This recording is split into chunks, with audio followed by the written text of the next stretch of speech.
One India Kannada YouTube ಚಾನಲ್ಗೆ ಸ್ವಾಗತ. ನಾನು ಸಂದೀಪ್. IPL 10ನೇ ಆವೃತ್ತಿ 9ನೇ ಪಂದ್ಯ ಪುಣೆ ಮತ್ತು ಡೆಲ್ಲಿ ತಂಡದ ನಡುವೆ ನಡೀತು. ಈ ಒಂದು ಪಂದ್ಯದಲ್ಲಿ ಡೆಲ್ಲಿ ತಂಡ ಅಮೋಘ 97 ರನ್ಗಳ ಒಂದು ರೋಚಕ ಜಯವನ್ನು ಸಾಧಿಸುತ್ತೆ. ಇದು ಒಂದು ರೀತಿ ಪುಣೆ ತಂಡದ ಕಳಪೆ ಬ್ಯಾಟಿಂಗ್ ಪ್ರದರ್ಶನ ಅಂತಲೇ ಹೇಳ್ಬೋದು. ಮತ್ತೆ ಈ ಒಂದು ಪಂದ್ಯದಲ್ಲಿ ಒಂದು ರೆಕಾರ್ಡನ್ನು ಮಾಡಿದ್ದಾರೆ ಪುಣೆ ತಂಡ. ಏನು ಅಂತೀರಾ? ಏನಪ್ಪ ರೆಕಾರ್ಡ್ ಅಂದರೆ, ಒಂದು ತಂಡ ಸಂಪೂರ್ಣ 10 ವಿಕೆಟನ್ನು ಕ್ಯಾಚ್ ನೀಡಿ ಕಳ್ಕೊಂಡಿರುವಂಥದ್ದು IPL ಇತಿಹಾಸದಲ್ಲಿ ಇದೆ ಮೊದಲ ಬಾರಿ ಅಂತ.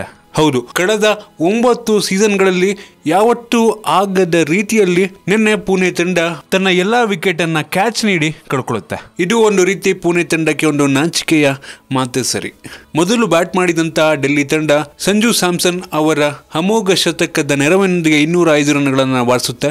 ಅದಾದ ನಂತರ ಈ ಒಂದು 206 ರನ್ಗಳ ಒಂದು ಟಾರ್ಗೆಟ್ ಅನ್ನ ಬೆನ್ನತ್ತಿದಂತಹ ಪುಣೆ ತಂಡ ಕೇವಲ 108 ರನ್ಗಳನ್ನು ಬಾರಿಸಲು ಸಾಧ್ಯ ಆಗುತ್ತೆ. ಅಷ್ಟರಲ್ಲೇ ತನ್ನ ಎಲ್ಲಾ ವಿಕೆಟ್ ಅನ್ನ ಕಳ್ಕೊಂಡ್ಬಿಡುತ್ತೆ.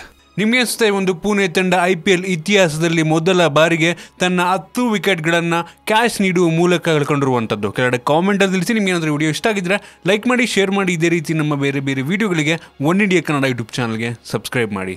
ಧನ್ಯವಾದ.